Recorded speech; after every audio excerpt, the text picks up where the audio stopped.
The federal government has announced plans to buy 6 Global 6500 jets to replace the Royal Canadian Air Force's remaining Challenger aircraft. Our guest says the deal may not be huge in itself.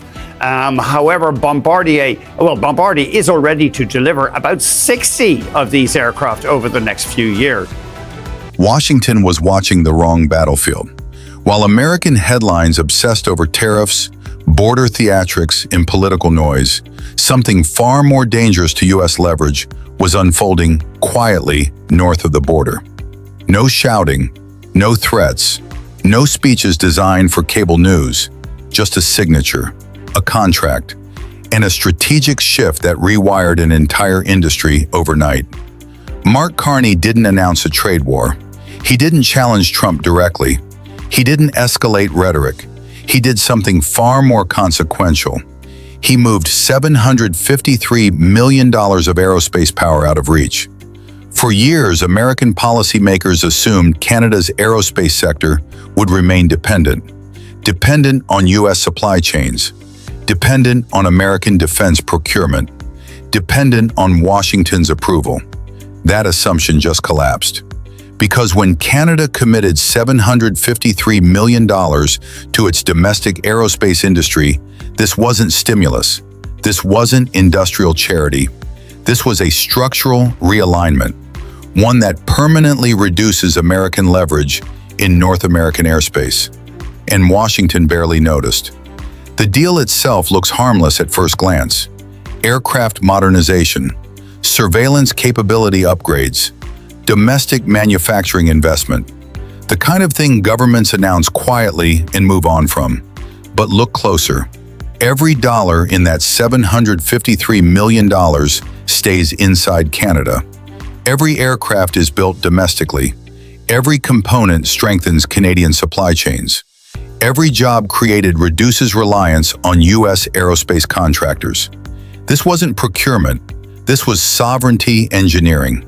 For decades, American aerospace dominance rested on one assumption. Allies would buy American platforms, American systems, American upgrades. That assumption gave Washington influence without confrontation, influence without conflict, influence without negotiation. Carney just dismantled that assumption, because this move tells every allied nation something dangerous for Washington. You don't need American aerospace to secure your skies. And once that idea spreads, it doesn't stop at Canada. Here's what makes this moment explosive. The United States is currently struggling to maintain its own aerospace production timelines. Supply chain bottlenecks, skilled labor shortages, rising costs, delays in modernization. American firms are overextended, under pressure, and politically entangled. Canada saw this coming, so instead of waiting for American bottlenecks to worsen, Ottawa chose a different path.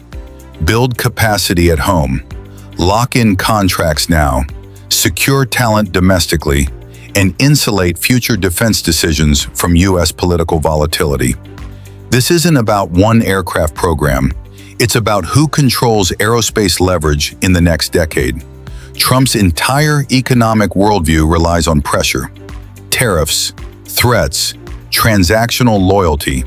He assumes allies will fold because access to American markets is too valuable to lose. But that strategy collapses the moment allies stop needing access. And aerospace is one of the last places Washington expected to lose ground. Canada's move sends a message that doesn't require translation. If the United States becomes unpredictable, Canada will not wait. If U.S. policy swings with election cycles, Canada will build continuity. If American supply chains become political weapons, Canada will neutralize them. This is the quiet end of dependency. What makes this particularly devastating is timing. While Canada is locking in long-term aerospace capability, the United States is still arguing internally about tariffs, industrial policy, and political loyalty tests. One side is building institutions, the other is burning leverage. And here's the part Washington really missed. This aerospace investment isn't isolated. It connects directly to Canada's broader strategy: defense procurement reform, domestic manufacturing preference, critical minerals independence, and industrial self-reliance. Aerospace doesn't stand alone. It sits at the center of surveillance, defense coordination, Arctic security, and NATO operations. By strengthening aerospace at home, Canada just increased its negotiating power everywhere else. When future defense talks happen, Canada doesn't arrive asking for access. It arrives offering capability. That flips the power dynamic. For years, Canada was expected to align because it depended. Now alignment becomes a choice, not a necessity. And Washington feels that difference immediately. American defense contractors won't say it publicly, but this deal hurts, not just financially, strategically. Once a country proves it can handle complex aerospace programs independently, it becomes harder to pressure, harder to influence, and harder to contain within someone else's strategic orbit. This isn't anti-American, it's post-American dependency. That distinction matters. Carney isn't attacking the United States. He's designing a future where American instability doesn't dictate Canadian outcomes. That's leadership without confrontation. And that's why this move is so dangerous to Washington's long-term leverage. Because it doesn't trigger retaliation. It doesn't provoke headlines. It doesn't invite immediate backlash. It just quietly changes the math. Now zoom out.